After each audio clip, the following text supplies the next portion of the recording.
Hey, it's Dr. Cherokee, and I'm going to be talking about what it's like to be pregnant during residency, specifically pharmacy residency. So stay tuned.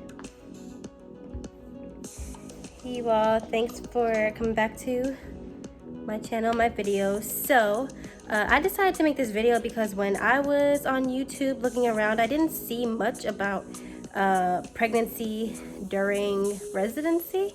And at that, whatever I found was during a medical residency. So I'll just get into it. For me, well, my story is graduated pharmacy school 2020 during COVID, weird time. I ended up getting residency. I'm from Florida. Ended up getting a residency during phase 2 in and it's in Maryland. And so my fiance and I at the time moved all the way to Maryland, where I am now. And then while I was here, I kind of had like a month to think and kind of prepare for residency to start in the very beginning of July. And so I was kind of like, why don't we get married now? Like, my residency year is going to be crazy. It's just going to be crazy. I'm not going to have any time. And why put off getting married, especially during COVID and Corona? We never know what can happen. So we put together a wedding in 2 weeks. We got married. Some families able to attend, but you know, it was a blessing to be able to do that. And then a week goes by, and you know, I'm expecting my monthly friend that doesn't come. But mind you, I only had 1 week in between my wedding and starting the residency. So I remember it like it was yesterday. It was a Sunday night, and it was a Sunday night, and I was supposed to start residency on that Tuesday, or not Sunday night. It was Sunday morning. And it was Father's Day. And so I'm like, you know what? I feel like something's wrong. I don't know. Like, I need to take the test. So I went and got the test. I took it that morning because as pharmacists, we know that pregnancy tests are good to take in the morning because that's when you have the most HCG in your system and things like that. It was positive. And I said, what? Excuse me? I took it again, positive again. And I said, babe, can you pee on the stick? I think it's like broken. And then I was like, no. So I went to the urgent care around the corner, got my blood test, and super positive. So I found out that 2 days before my residency was supposed to start that I was about 5 to 6 weeks along in pregnancy. So, you know, I had plans to do that a little later, especially after this residency year, but you know, God always has plans for you and he has the last laugh. So, yeah. So beginning residency, I know the first thing that everyone wants to know is like, okay, well, how does that work? So my due date is in February, which is literally smack dab in the middle of the residency. And it took me a while to kind of tell my employers or whatever, because I was like, they're gonna be so upset. Like, I don't even know what to do with this information. Like, but I think I waited till like the end of July. So again, residency started, so like 4 weeks into residency, maybe 3 to 4 weeks.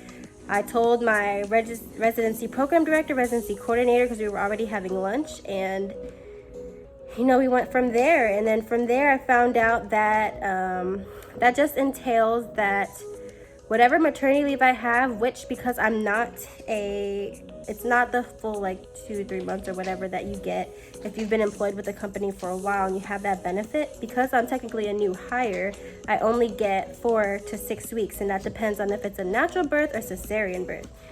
So that was a shocker for me. It took a while to digest that I'd only get 4 to 6 weeks to be with my baby. But regardless of that, you know, you have that period where you're not getting paid, and then you just have to make that up at the end of the residency. So instead of ending in July, like, you know, you're supposed to end in July or June rather, you would more so end like August-ish, September. So that's good news. It just means, there's no specific rule about, you can't take time off, you can't have medical leave and stuff like that. They build that in so you're able to have those kind of emergency or life-changing things happen. But, if I was intending to do a PGY2 or something like that, that would suck, that kind of messes up the timeline. But, so in my case, being in residency, so it's a lot of freaking work, and it would be a lot of freaking work regardless being pregnant or not. So adding on being pregnant, having fatigue, having pregnancy brain, and then having to study, having to think of research topics, having to implement research topics, having to go to the pharmacy, having to staff, having to have leadership days in front of your RPD, having to be on your feet, having to be on the computer and taking all these trainings and paying attention. Like, it's a lot. And especially that first trimester was super, super rough for me. Pregnancy wise, it was okay. I just had some days I had morning sickness, and it took a lot for me to stand up all day in the pharmacy. It was a lot. It's a little better now. I'm in second trimester, but yeah. But, going through this is really just kind of like, oh my God, like, this is a lot, and it's very stressful.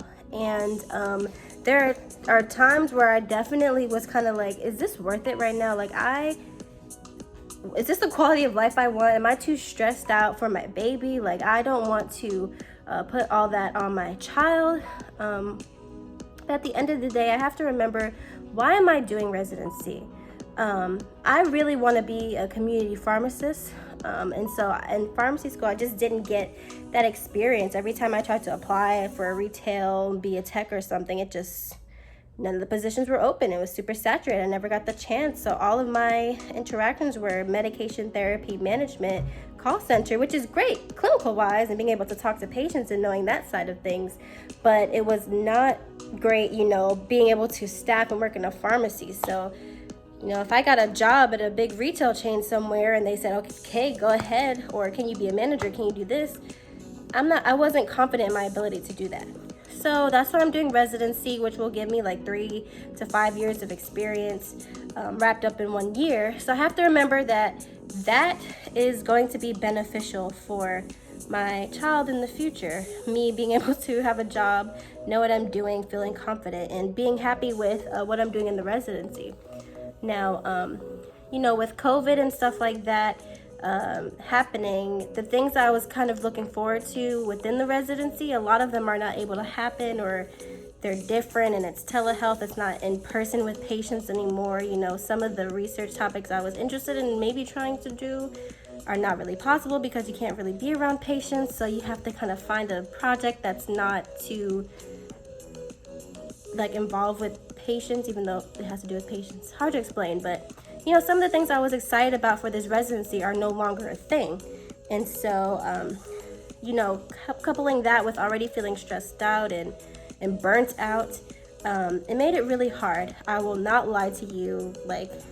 I went back and forth about it for a lot of times, but at the end of the day, I want this experience so I can get a good job, and the healthcare benefits are great as well.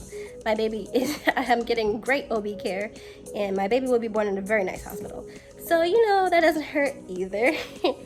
But, so overall, being pregnant during a residency is nothing to joke with. It changes everything. But we'll see how this works out. I'm tired all the time. I'm stressed all the time. I gotta try to make sure I eat. Yeah.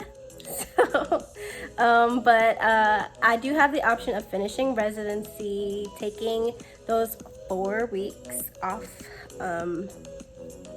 And it really just depends on your team and your RPDs, your RCs, how supportive they are. Mine are pretty supportive. Sometimes I just feel like, I had to put a lot of tasks and projects and presentations on the front end of the residency. So October, November, in December, because I knew that January, February, I would be a big old pregnant house, and I wouldn't feel like doing anything or showing up to presentations and stuff like that. So I switched that to, put a lot of dates up front. So there is a lot of work involved, a lot because of that. But you know, I have a supportive team and they're really encouraging. And at first I was gonna try to just save on my vacation days so I can extend my leave. But I'm realizing that I'm gonna need my rest. I'm gonna need time to breathe. I cannot work at 100% capacity because I am not at 100% capacity. I'm pregnant. And that's just something that's kind of hard on, that's something that's kind of hard. Everyone kind of expects you to work up to the day of your delivery. You know, take 4 weeks, it's fine. You'll be fine to come back to work. I don't know how realistic that is. And those are expectations that are just, they're very high. And so I'm just going to have to learn to rest and do what's best for me and my baby. But yes, other than that, you know, I'm chugging along, doing what I gotta do. Being a pregnant resident is not a game, so if you can plan it out better, then please do so. But yeah, if you have any other questions about what it's like being in a community pharmacy residency or being pregnant during residency, or any questions in general about moving to a new state to do residency, things like that, I'm open, and you can feel free to go in the chat and ask those questions. So thank you for listening, and thank you for watching. Subscribe, like, all that good stuff, and have a good day. Oh, and say hello to Baby Bump. I don't know if you can see. Okay, bye.